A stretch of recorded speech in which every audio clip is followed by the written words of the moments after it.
Is now the time for rugby union to overtake rugby league in Australia? I know, it sounds like blasphemy when I speak it, but just hear me out. That is blasphemous. That is blasphemous. At the moment, rugby union is nowhere near close to what rugby league is in Australia, but 2023 may see the start of the changing of the guard, if Rugby Australia can take command now. The first step has already happened, and it's the signing of Eddie Jones. Now, whether you love him or hate him, he is an authoritative figure in the sporting landscape in Australia. And what he is going to do is be an Australian, coaching the Wallabies, bringing those Australian supporters back and new supporters to rugby union. Now, I know what you're already going to say, and I can tell that there will already be two comments. The issue is, and will always be with Australian rugby, is the fact that they only look after the private school kids. It only gets played at private schools. I totally understand that. I've seen that firsthand. And this is very true. And I can understand that for Australian rugby to survive, they will have to move into public schools and push it more in that direction.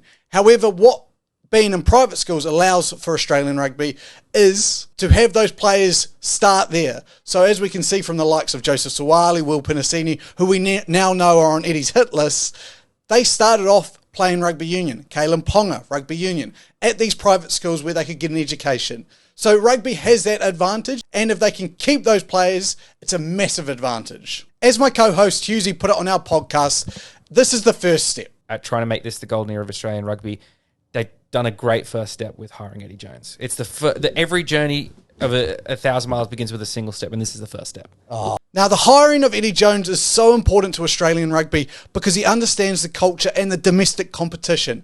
It's always been talked about how he's a Randwick, born through and through, player, coach, everything like that from Randwick, and he loves the shoot shield and the domestic competitions.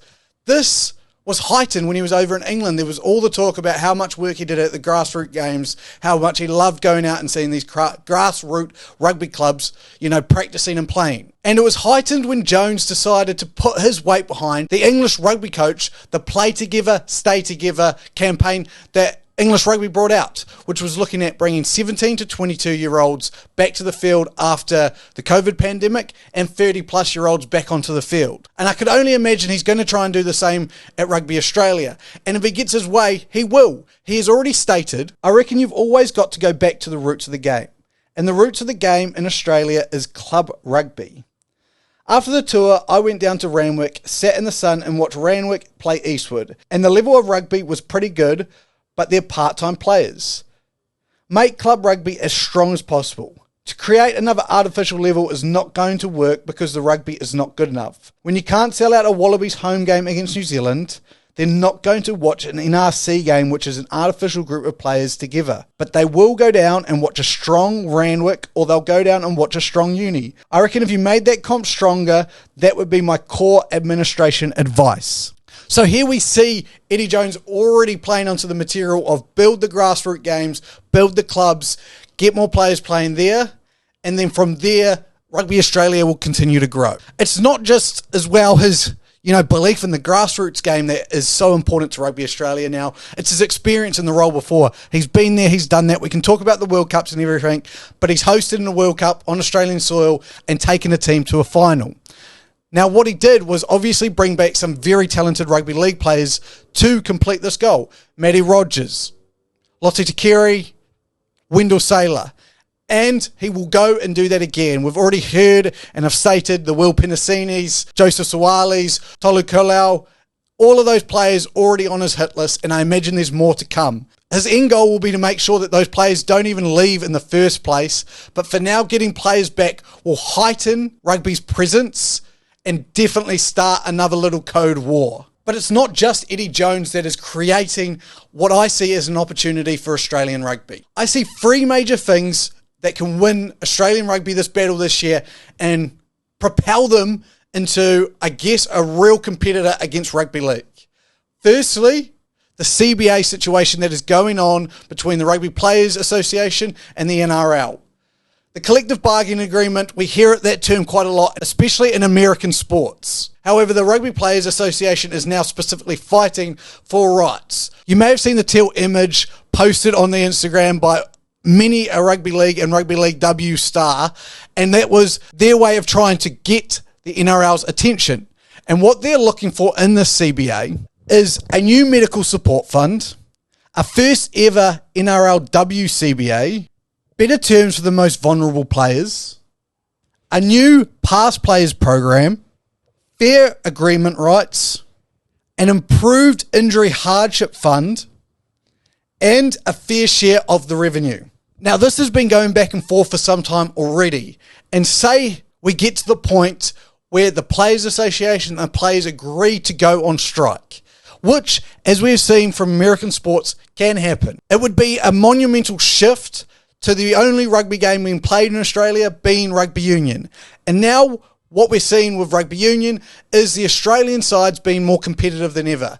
So imagine during this point there's no rugby league on because they're on strike and rugby union takes the centre stage. This could propel Super Rugby into a new light. It could get those league players who are interested in union thinking. It could also push a lot of attention onto the Wallabies and Eddie Jones to steal some spotlight. With this, my next big point is the league players. So the return or the keeping of league players. If rugby union are able to keep players in rugby union and not allow them to go to league, we've had two examples of this with Max Jorgensen from signing with New South Wales and Billy Pollard, who was sought after signing with the Brumbies and staying with the Brumbies.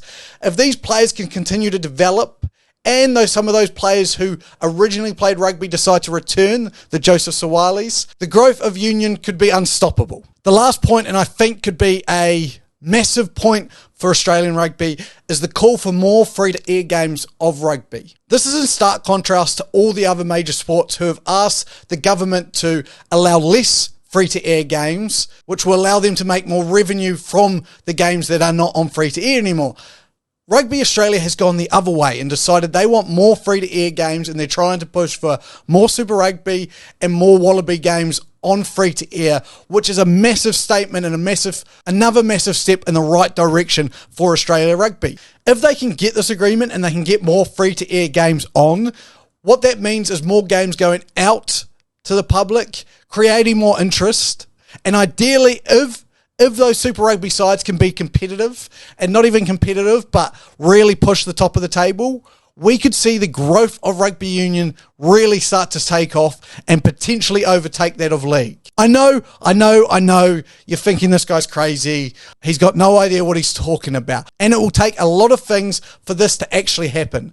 But we could be seeing the start of rugby union in Australia overtaking rugby league. Thank you for joining me today. I do these videos every weekend. They either come out Sunday or Monday. If you like them, please click the like button, subscribe, turn on the bell for notifications. Every Thursday, me and my co-host Husey release a podcast. Listen to that, play that, join us, join in, comment what you think. Can rugby union in Australia ever take on and take over rugby league? Thank you for joining me. I am Luke from the Sports Booth. We'll see you next time. Bye.